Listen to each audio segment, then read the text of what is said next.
In a future world where global warming has caused sea levels to rise and tsunamis to sweep across cities worldwide, massive walls were built everywhere to hold back the ocean. Yet only the wealthy and powerful live within these walls, while the poor are forced to survive outside. Nick lives in a half-submerged Miami, working as a private detective whose main job is helping clients recover forgotten memories. Because of the extreme heat, Miami is a ghost town by day, only coming alive at night. Nick's first client today is his former war buddy, Benny, who lost his legs in an accident. The company he worked for showed no concern for the poor, heartlessly firing him without offering any compensation for treatment. Crushed by reality, Benny refuses to accept his fate and instead longs to return to the beautiful memories of the past. The water tank was once used as an interrogation tool, but after the disaster, immersing oneself in it for nostalgia became a way of life. When Nick lay down on the tank, his assistant Watts injected Benny with a vial of serum before placing him inside the water-filled chamber, and as the machine activated, a journey into the past began. Guided by Nick, Benny's memory drifted back 13 years to a joyful moment playing in the woods with his beloved dog Angie. Meanwhile, Nick monitored him through a virtual projection, ensuring no accidents occurred. But when the session ended, Benny, struggling in poverty, couldn't afford the fee and instead offered to pay with contraband. Watts, aware of his addiction to the fleeting pleasure it brought, urged him to quit, yet the harshness of reality left Benny unable to let go. Understanding his plight, Nick generously waived the charge. After Benny left, several more clients came to the studio, and while serving them, Watts and Nick also recorded fragments of their memories to store in the database. Once all the scheduled appointments were finished and the two were about to close for the day, a woman suddenly walked in, explaining that she had lost her keys on her way home and hoped they could help her recall where she left them. Watts was ready to refuse, but as the morning sunlight fell across the woman's face, her breathtaking beauty stirred Nick's compassion, and he agreed to take her case. Nick had her lie inside the water tank, injected her with the serum needed for memory retrieval, and placed the voltage release headset on her. Before entering her memories, the woman introduced herself as May.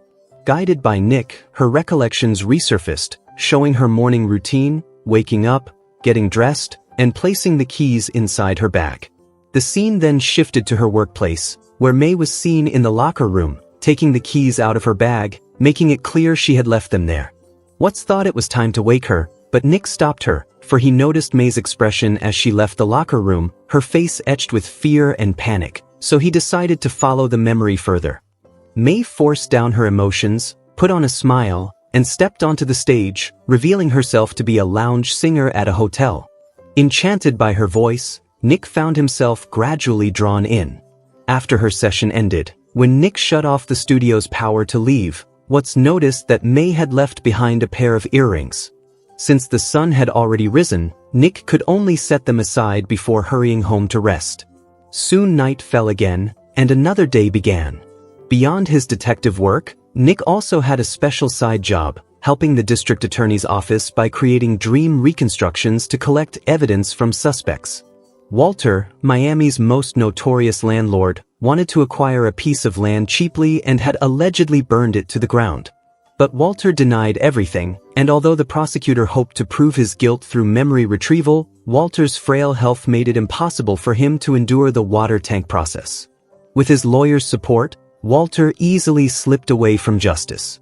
Businessmen like Walter were everywhere, exploiting the disaster to buy up vast amounts of land and then extorting the poor.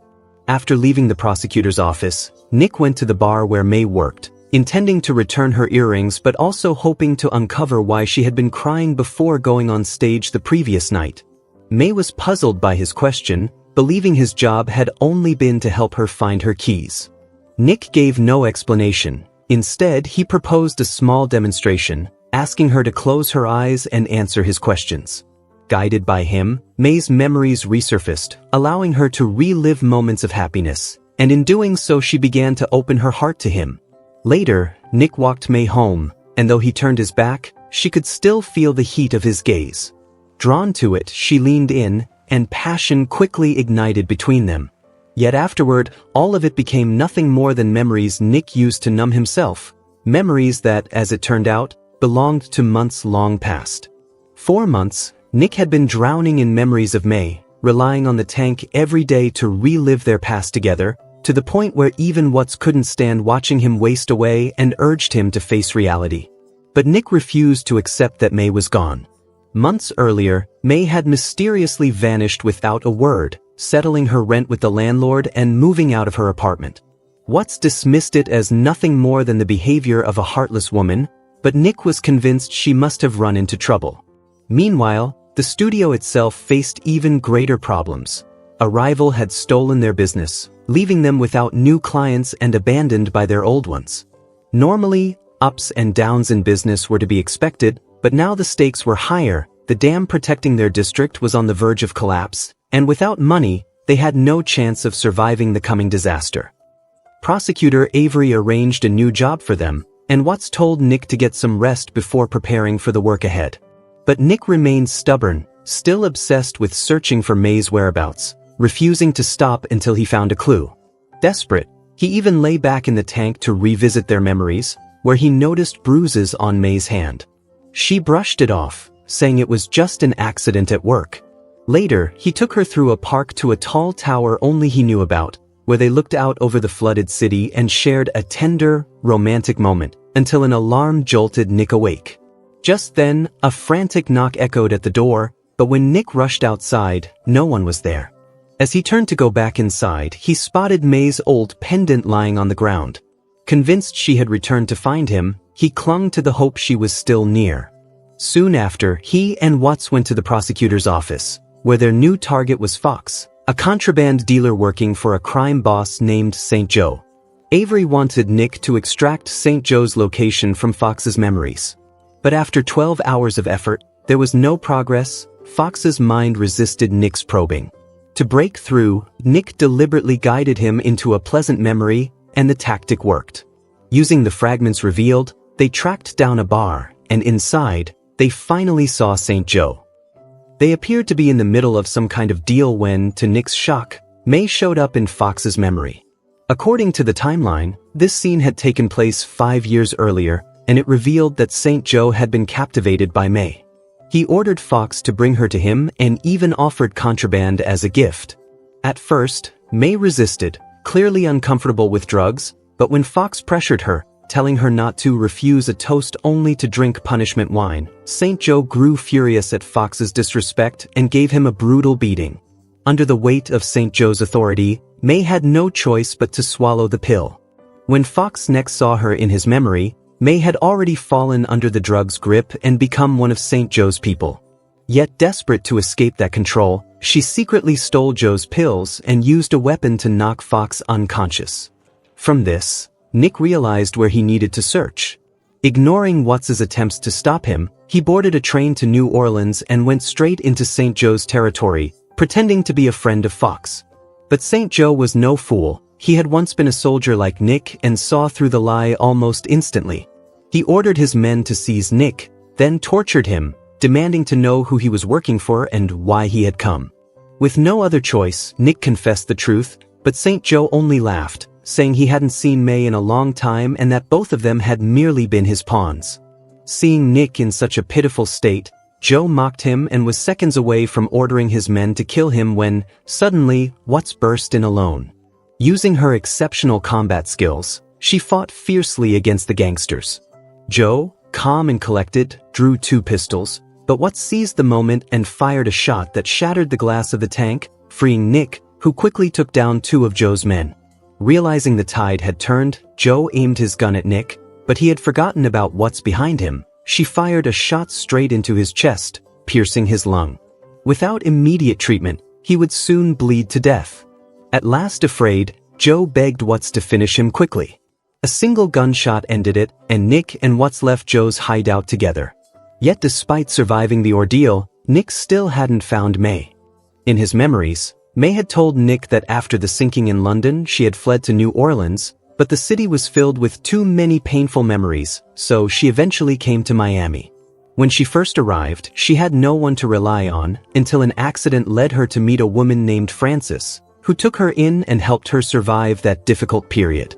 Awakening from these memory fragments, Nick suspected that May's approach toward him had an ulterior motive. After all, The only thing of real value he possessed was his stored memories. During May's last visit to the studio, only Watts had been present. Nick had May have Watts carefully recall that encounter. Watts had never liked May, so their previous meeting had been tense, but it was then that May confided in Watts about her addiction, and they shared a heartfelt moment. Watts's own painful memories resurfaced, and under the influence of alcohol, she fell into a deep sleep.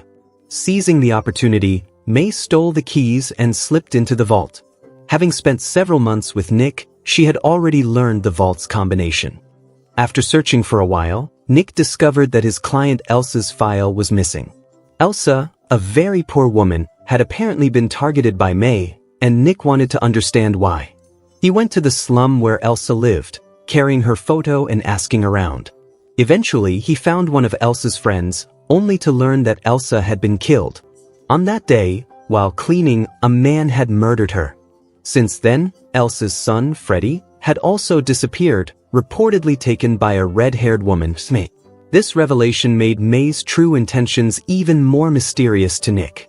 Determined to uncover who she really was, Nick ventured to an abandoned amusement park, only to encounter May's new lover there. The man confronted Nick, warning him not to continue searching for May. Yet Nick refused to give up, repeatedly diving into memories and entering the tank over and over in search of clues. Unable to watch him self-destruct, Watts finally stepped in to stop him. After calming down, the two realized that May's new lover was actually the same police officer who had once worked for St. Joe. They decided to consult Avery, but when they arrived at the police station, they found it in chaos. Walter had died a few days earlier, and the oppressed poor were staging protests to break the monopoly.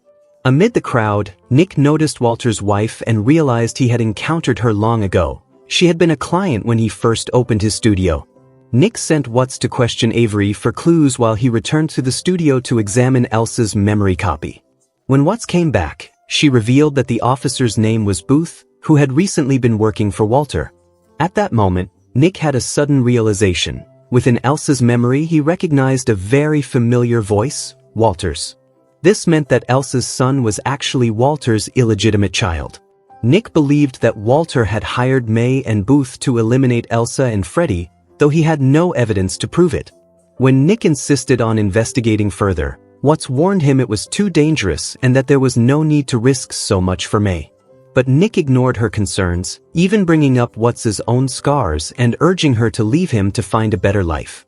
Watts pleaded with him not to, wanting him to stay and be with her, yet Nick had completely lost himself. He was determined to find May and uncover the truth. Armed with the pistol from his drawer, he went to Walter's mansion.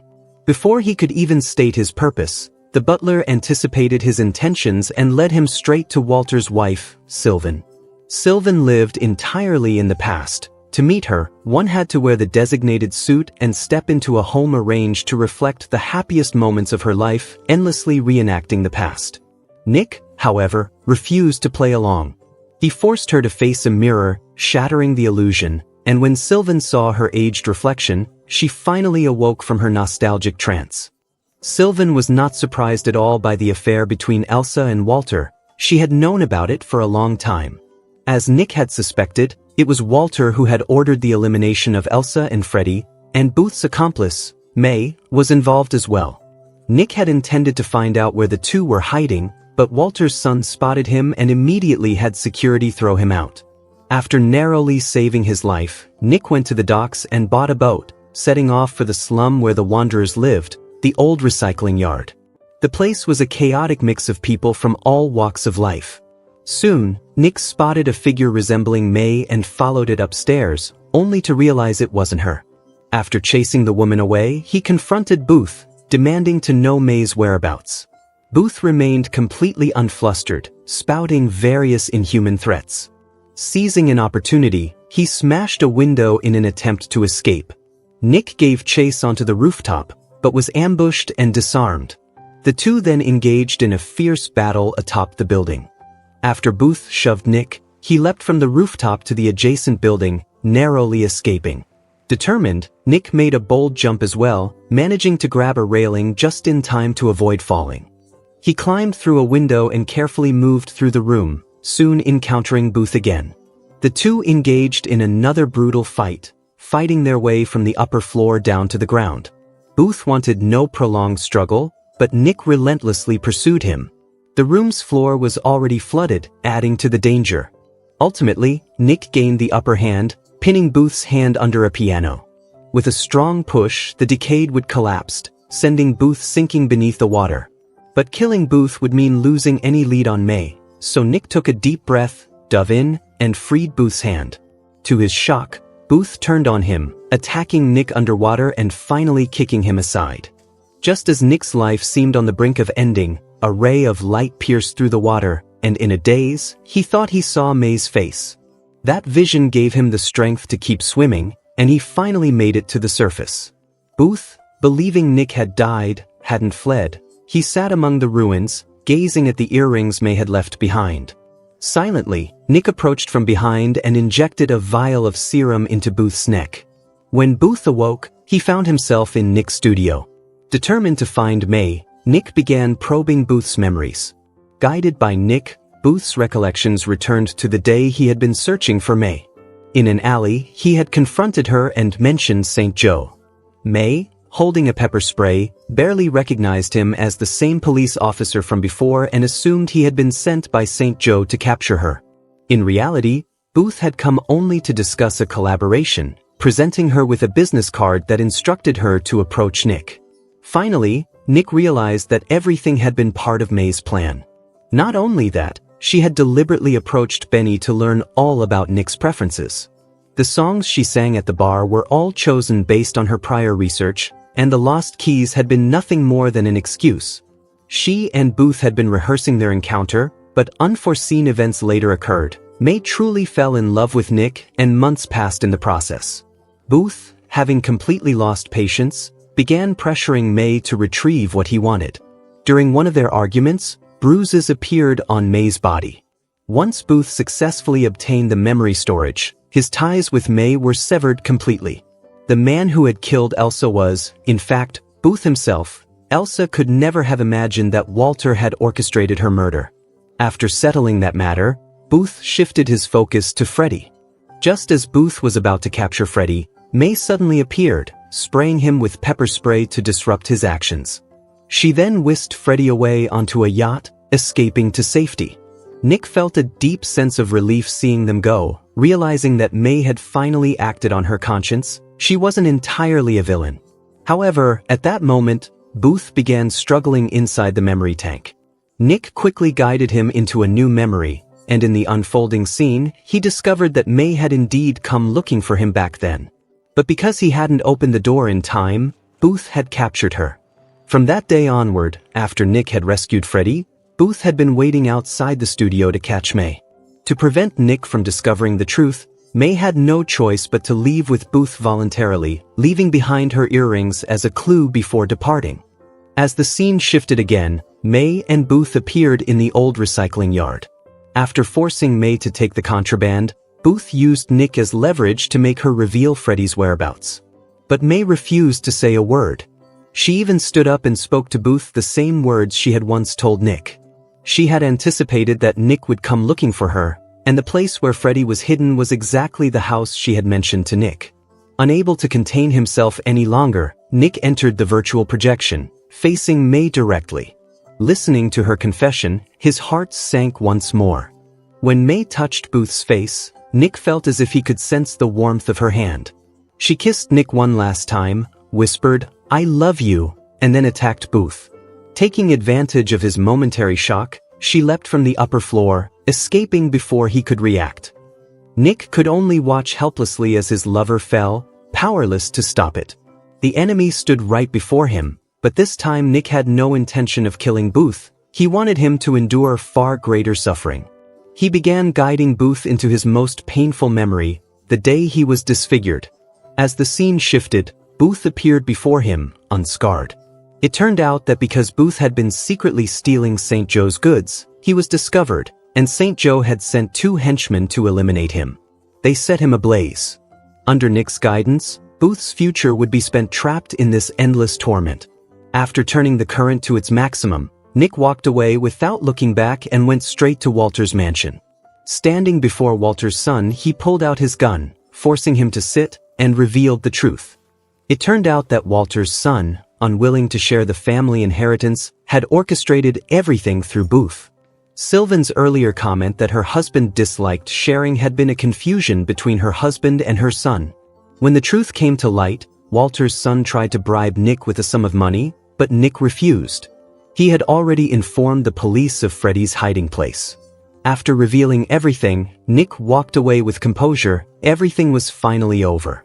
Afterwards, he found Watts and recounted how he had tormented Booth, revealing the full truth.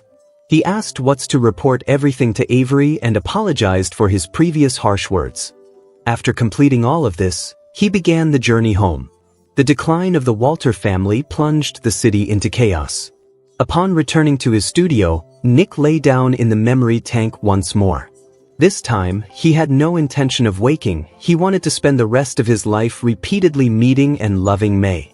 As a science fiction-themed romance, the film's setting is fairly well crafted. However, the director seems to have tried to convey too many themes: love, sci-fi elements, and the struggles of ordinary people, but in the end, love dominates most of the narrative. The plot development feels somewhat dragged out, as if the story is being artificially prolonged. Still, curious viewers might find it worth watching.